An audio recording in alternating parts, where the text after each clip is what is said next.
It was the most powerful earthquake ever recorded in Japan, hitting the country's east coast and triggering a devastating series of events.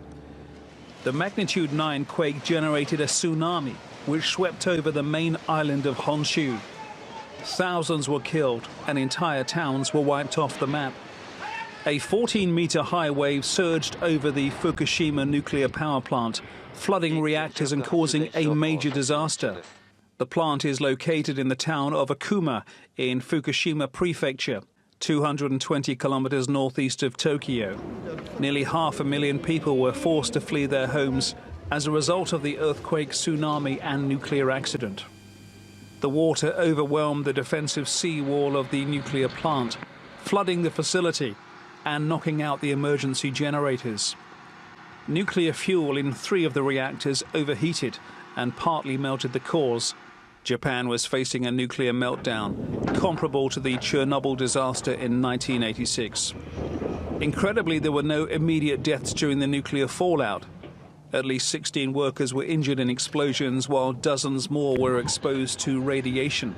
But the tsunami was another matter, causing widespread damage on land and initiating a series of waves that devastated many coastal areas. Officially, at least 18,000 people were killed or reported missing and presumed dead.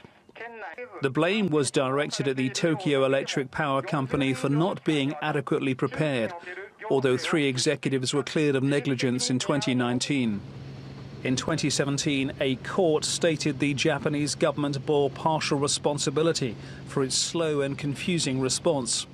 Cancer patients who were children at the time are suing the nuclear plant operator, saying their illnesses were triggered by radiation. More than a decade later, several towns in northeast Japan remain off limits.